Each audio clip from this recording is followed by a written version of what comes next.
Hello there, it's midnight and you are tuning in to Nightline with me, Nadia Azmi. News making the headlines. Prime Minister confirms high-level talks with US over new tariffs on Malaysia.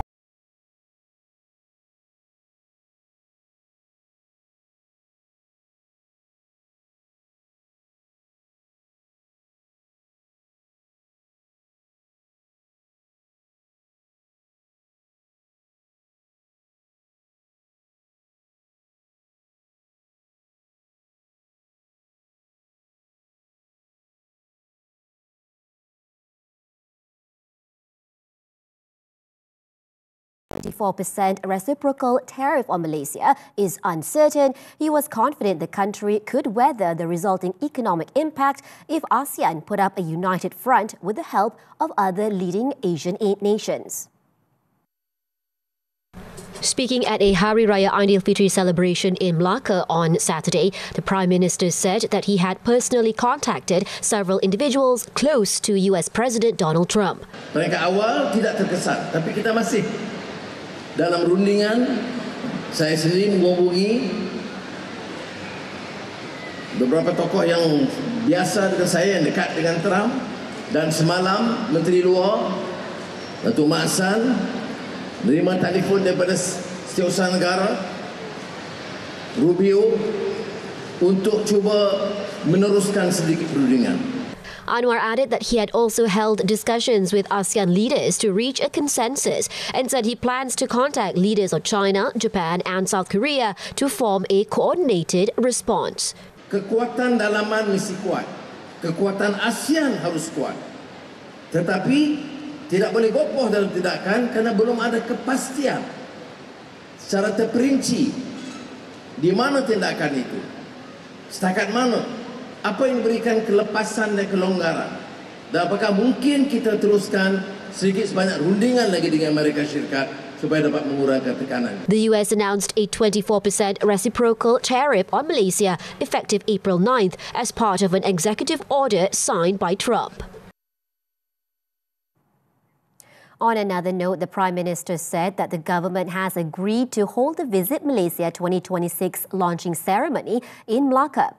The state was chosen because it not only has complete infrastructure, but also interesting culture and gastronomy, which can attract foreign tourists. Anwar said looking at the preparations in terms of culture, food and drink, infrastructure, if well organised, will certainly benefit the country, state and people. Sebab itulah saya cenderung untuk bersetuju dengan gesaan supaya pelancaran tahun ini dibuat di Melaka tanpa kos tambahan yang banyak.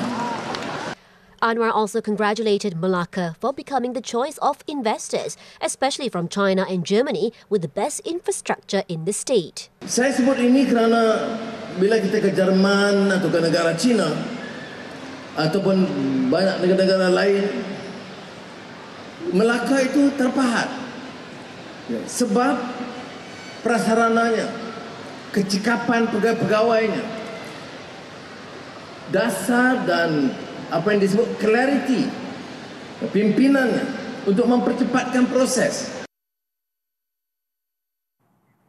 Foreign Minister Datuk Seri Muhammad Hassan received a phone call on Friday from US Secretary of State Marco Rubio. Their conversation covered various matters related to Malaysia-US bilateral relations under the Comprehensive Cooperation Framework. Among the key points of the discussion included the scheduling of a suitable date for the ASEAN-US Special Summit in line with Malaysia's ASEAN Chairmanship this year. Meanwhile, the US Embassy in Kuala Lumpur stated that Rubio reaffirmed the strong comprehensive partnership between both countries based on shared priorities, including security, stability and prosperity in the Indo-Pacific region. He also congratulated Malaysia on its ASEAN Chairmanship. Malaysia took over the ASEAN Chairmanship on January 1st with the theme Inclusivity and Sustainability. The 46th ASEAN Summit will take place on May 26th and 27th this year, while the summit with dialogue partners is scheduled to begin at the end of October. The Yang di-Pertuan Agong Sultan Ibrahim on Saturday visited the site of the gas pipeline blaze in Putra Heights. Sultan Ibrahim, who arrived at 9:50 a.m, was greeted by the Raja Muda of Selangor, Tengku Amir Shah, and Selangor Menteri Besar Datuk Seri Amiruddin Syahri. The King made contributions to affected heads of households and visited the temporary relief centre at the Putra Heights Mosque. After a briefing by Amiruddin, the King went to the temporary relief centre at the mosque to visit the victims and present them with donations. He also spent about 40 minutes observing the devastation at the scene of the blast, which left a 10-metre deep crater.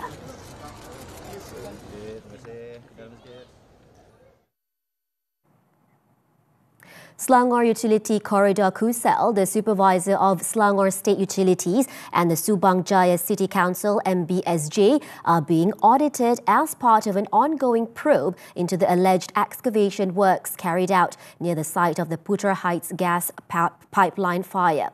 Menteri Besar Datuk Seri Amiruddin Syahri stated that the audit by the federal and state governments aims to determine whether the approval processes adhered to proper procedures and complied with regulations. According to Amiruddin, the state government has nothing to hide and has handed the matter over to the technical team to conduct a proper investigation without any interference from any party. Mulai hari yang kedua, audit telah masuk ke dua departmen ini, KUSEL dan juga MBSC, dan mereka telah benarkan untuk melihat adakah proses-proses kebenaran dan juga apa itu mengikut jajaran dan mengikut aturan yang telah ditetapkan. InsyaAllah kebenaran akan dapat dibuktikan. He also said that the state government wants a thorough investigation and accountability from the appropriate parties. This includes determining whether the excavation work triggered the massive fire. However, he declined to disclose the number and list of contractors involved in the construction at the site. On Friday, Selangor Police Chief Datuk Hussein Omar Khan confirmed that excavation work was being carried out to replace sewer pipes approximately 30 metres from the Putra Heights explosion site. The work, which had been approved by the City Council, was halted on March 30th, 2 days before the explosion.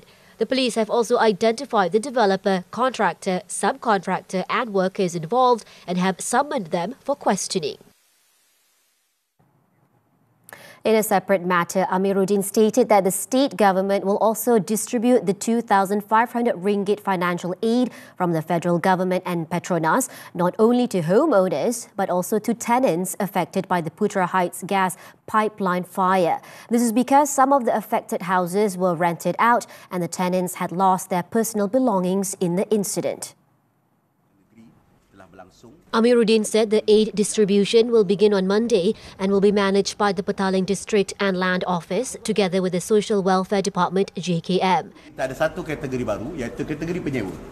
So, rumah total loss kategori 1. Kategori kedua adalah rumah yang terkesan tidak total loss dan juga penyewa. So, maknanya 5,000 akan diberikan kepada total loss dan 2,500 akan diberikan kepada yang menyewa dan juga rumah-rumah yang terkesan.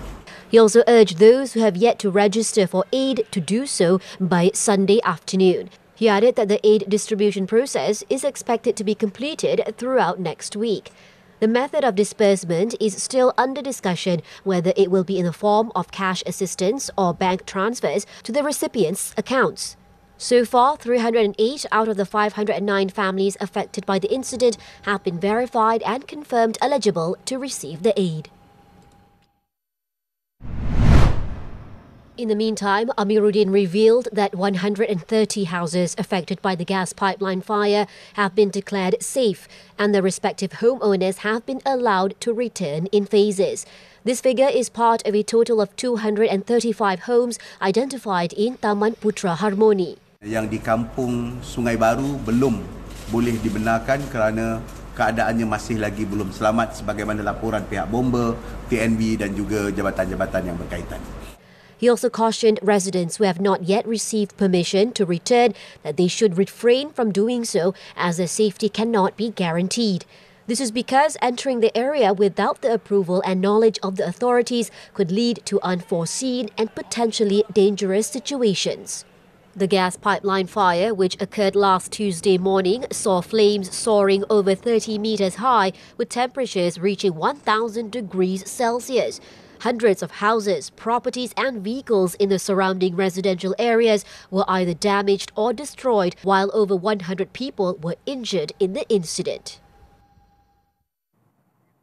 Meanwhile, final safety assessment at the site of the disaster is expected to be completed on Sunday. Fire and Rescue Department Director General Datuk Nur Hisham Muhammad said the findings would then be presented to the Selangor Disaster Management Committee. This final assessment only covers the crater site itself and does not include areas where infrastructure was affected. The Fire and Rescue Department is also currently conducting water extraction operations at the crater site following overflow due to Friday's rain. On Friday, Selangor Police Chief Datuk Hussein Omar Khan said the preliminary technical investigation report on the cause of the blaze is expected to be ready within 2 weeks. Hussein said the impact of the massive explosion had altered the original structure and landscape of the area, rendering it unstable. And out of respect for victims and families involved in the pipeline incident, the Madani Aidilfitri Open House in Selangor that was supposed to take place on Sunday has been called off. In a Facebook post, Sultan of Selangor, Sultan Sharafuddin Idris Shah said he had issued a decree to cancel the state-level Aidilfitri Open House. The decree was conveyed to Prime Minister Datuk Seri Anwar Ibrahim, who agreed to the cancellation. Selangor Menteri Besar Datuk Seri Amiruddin Syari made a similar announcement, saying he had received the consent of the Sultan of Selangor and the approval of the Prime Minister to cancel the event in light of the Putra Heights Inferno. According to the message, the food will be distributed to schools, hostels, orphanages and old folks' homes. The Health Ministry was assigned to lead the preparations for Sunday's celebration.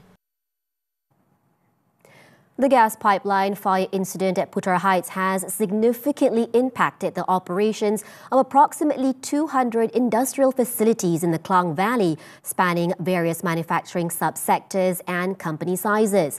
Federation of Malaysian Manufacturers, FMM President Tan Sri Sotian Lai said such incidents inevitably affect business confidence, especially among investors assessing the reliability of utilities infrastructure.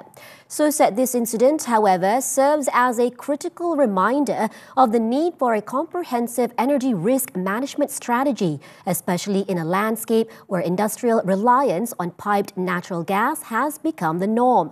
He said that the affected manufacturers, many of whom rely on a steady and secure gas supply for production, are facing potential production stoppages, financial losses, and severe disruptions to their supply chains.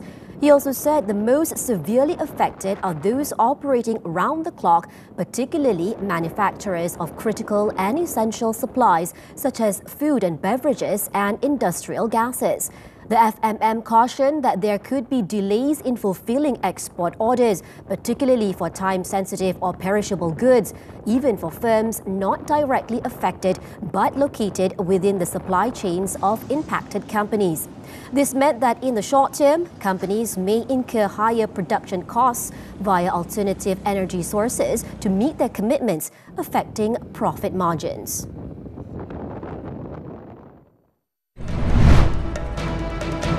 Foreign worker sustains second-degree burns in factory fire. This and more after this breather. Sayang! Gambar kita kat papan iklan. Nak lihat foto raya anda di papan iklan digital Big 3? Anda hanya perlu hantarkan foto paling raya anda bersama insan tersayang ke big3.com.my. Jika foto anda terpilih, anda juga berpeluang memenangi duit raya berjumlah RM500 dan beramal kepada yang memerlukan. Penyertaan dibuka sekarang sehingga 13 April sahaja tahu. Jangan ketinggalan. Kongsikan kenangan, kongsikan rezeki.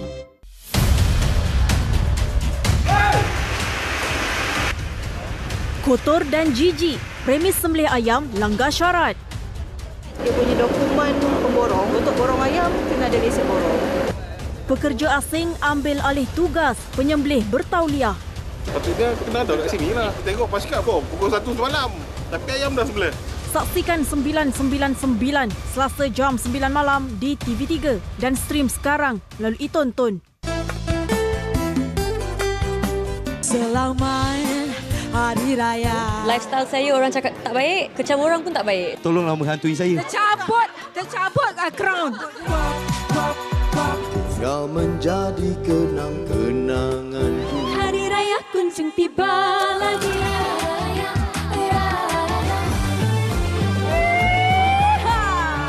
Selamat Hari Raya semua. Inilah penyondon acah-acah suci. Wafatkan surau kononnya. Kau tak pandai didik bini kau tu. Faham? Kalau bukan awak, siapa lagi? Kenapa nak tuduh saya pula? Abang kesian dekat ayah. Kenapa baru sekarang nak beritahu ayah mana? Awak gaduh dengan siapa ni? Dan bila pendam lama-lama, apa kita ni? Awak ni kenapa nak kena malukan saya selalu? Saya masih perlukan awak. Sekam di Dada, Minggu akhir, Isnin hingga Khamis 10 malam. Di Samarinda, TV3. Welcome back.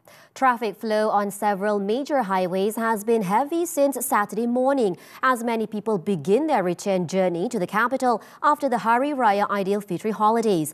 Traffic from the east coast heading towards the capital is also moving slowly due to the increased volume of vehicles.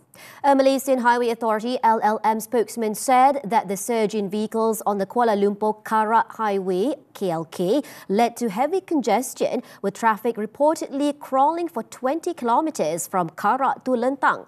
Traffic on the North-South Expressway NSE also remains heavy and slow-moving across multiple stretches. Southbound congestion has been reported from Simpang Renggam to Sedenak and from Tanjung Malim to Sungai Buaya. An accident at kilometre 324.7 southbound between Goping and Tapah is also contributing to delays in that area. Northbound traffic is similarly slow, particularly from Pedas Linggi to Seremban and from Tanjung Malim to Sungai Buaya. The situation is expected to persist on Sunday as more travellers return to Kuala Lumpur ahead of the new work week. Motorists are urged to remain alert and exercise caution while driving.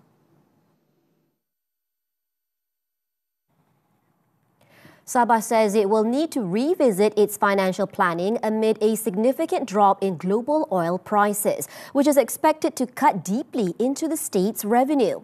The State Finance Minister, Datuk Seri Masudi Manjun, said Sabah's dependence on oil and gas earnings means any price fluctuation on the global market will have immediate consequences. Masudi said he has asked his officers to do the calculations while noting that the impact will be major. Thus, he said the state will have to reassess its financial planning. He said what the state envisaged last year may no longer be achievable this year due to the loss in revenue following the drop in oil prices.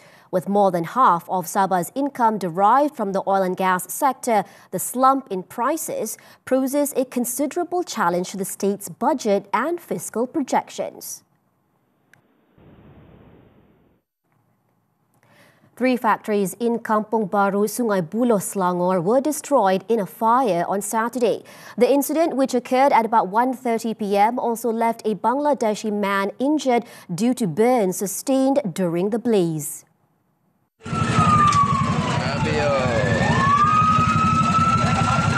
State Fire and Rescue Department Assistant Director of Operations Ahmad Mukhlis Mokhtar stated that 31 firefighters along with 4 fire engines from the Sungai Buloh, Bukit Jelutong, Damansara and Selayang fire stations were immediately dispatched to the scene after an emergency call was received at 1:41 p.m. The fire involved a fabric and recycling factory, a metal factory and a wood factory. 2 vehicles were also destroyed in the blaze, including a pickup truck that was completely gutted. Firefighters managed to bring the flames under control within an hour. The foreign factory worker who suffered second-degree burns was taken to the Sungai Buloh Hospital for treatment. The cause of the fire and the extent of the losses are still under investigation. US hit by deadly violent storms. The details when Nightline returns. Di setiap lebaran Syawal, tersimpan kisah yang membangkitkan rasa, merentasi tradisi, membisikkan makna, menyulam memori yang abadi. Sebagai seorang anak seni, saya rasa ini lumrah. Kita semua tak sempurna. Apa-apa yang kita buat pun dengan nawaitu kita. Niat baik, dibalas baik. Kalau dalam wrestling nak berjaya memang kena pergi ke US. Selepas 9 tahun baru dapat jejak ke sana. Satu benda yang Diana tak pernah dibayangkan. Nona di TV3 dan stream juga melalui Tonton.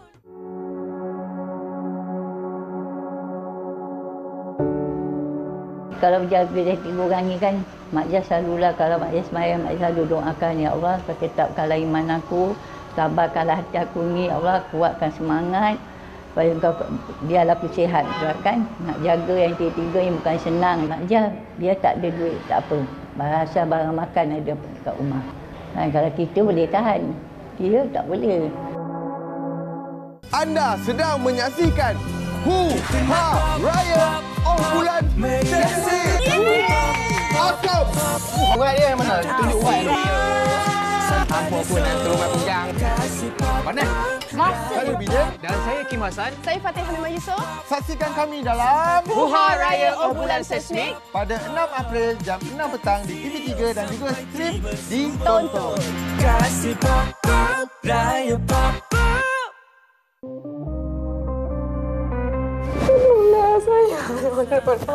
Saya janji Firman, saya akan jaga anak kita sampai akhir hayat. Ni, perintah mahkamah, hak jagaan cempaka. Ayah, tolonglah. Aku nak zaman Syiki dengan rasa apa yang aku dan ibu aku rasa. Ini harga yang you kena bayar.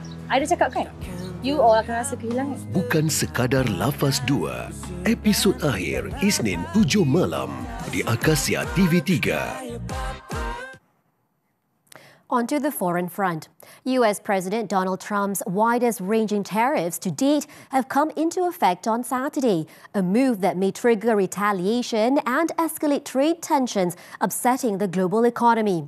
The initial 10% baseline tariff took effect at United States seaports, airports and customs warehouses at 12:01 local time, ushering in Trump's full rejection of the post-World War II system of mutually agreed tariff rates. Among countries first hit with a 10% tariff are Australia, Britain, Colombia, Argentina, Egypt and Saudi Arabia. The White House said the trade gaps were driven by an absence of reciprocity in relationships and other policies like exorbitant value-added taxes.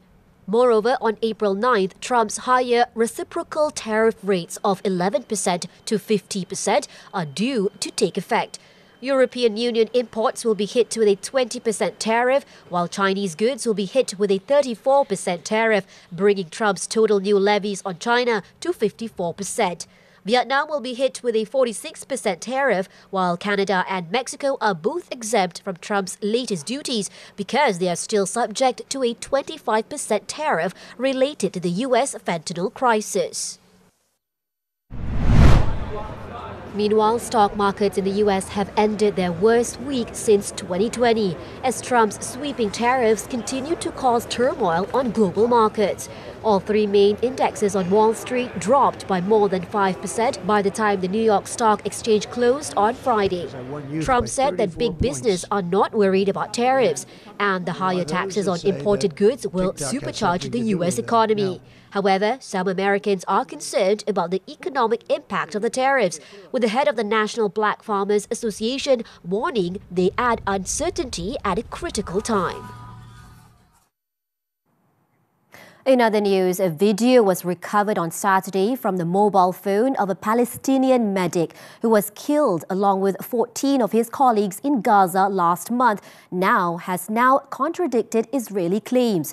The video shows the group's final moments as the Palestinian medics, wearing highly reflective uniforms and inside a clearly identifiable PRCS ambulance, are shot at by Israeli forces in Rafah on March 23rd. The Israeli military earlier said its soldiers did not randomly attack any ambulances, insisting they fired on terrorists approaching them in suspicious vehicles. PRCS lost 8 of its workers in the attack. 6 members of the Palestinian Civil Defense Agency and an employee of UNRWA were also killed that day. Their bodies were found buried near Rafah in what the UN Office for the Coordination of Humanitarian Affairs described as a mass grave. At least 8 people have died in the US on Saturday amid a continuous widespread storm destruction as tornado threats escalate and life-threatening flash floods expected to continue in the days ahead. A record-breaking highway of moisture has fueled severe weather conditions, killing at least 5 people in Tennessee and 1 person in Missouri, Indiana and Kentucky respectively. Meanwhile, a moderate risk for severe thunderstorms was extended from northeastern Texas to southern Missouri, while a high risk for excessive rainfall covers much of the same corridor, with life-threatening flash floods expected till Saturday.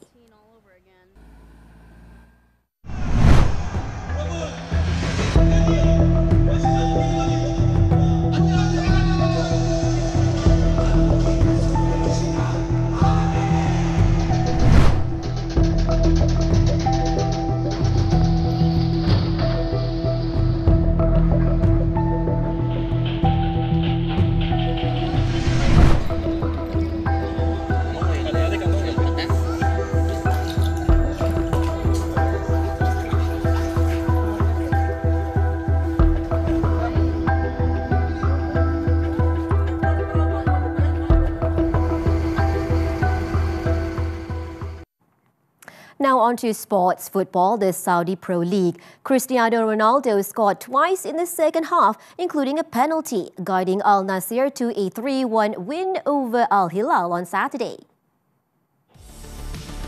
Al Nassr opened the scoring before the interval when Ali Al Hassan curled a shot past goalkeeper Yasin Bono. Ronaldo poked for a 2-0 lead 2 minutes into the second half with a precise shot after a pass from Sadio Mane. Al Hilal tried to fight back, playing on the counter-attack and reduced the deficit in the 62nd minute through Ali Al Bulaihi's close-range header after a corner. However, Ronaldo wrapped up the points for Al Nassr with a penalty in the 88th minute, awarded for a handball by substitute Motim Al Harbi. Al Nassr now remains in third place with 54 points, just 3 points behind second place Al Hilal and 7 off leaders Al Ittihad for the league. On to tennis, the 2025 Charleston Open. Top seed Jessica Pegula booked her spot in the semi-finals following a hard-fought win over fellow American Danielle Collins on Friday. The world number 4 had to fight from a set down to oust the defending champion and tournament 7 seed 6-1, 6-3, 6-0. Pegula will next face Russian Ekaterina Alexandrova for a place in the final. Joining them in the last 4 will be Amanda Anisimova, who came up on top after a 2-hour match against Emma Navarro on the green clay. Anisimova defeated Navarro 7-5, 7-6 in a tie-break, booking her spot in semi-finals. Against Anisimova will be countrywoman Sofia Kenin. The 2020 Australian Open champion breezed past Russia's Anna Kalinskaya 6-4, 6-3, completing the last 4 lineup.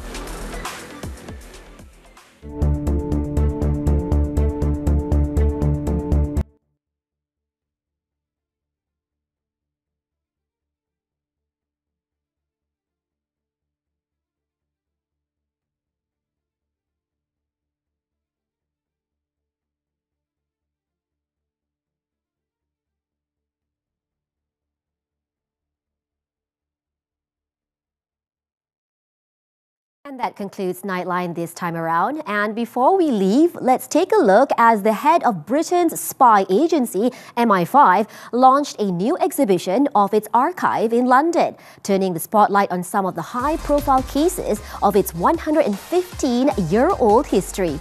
With that, I'm Nadia Azmi. Thank you for watching and stay safe.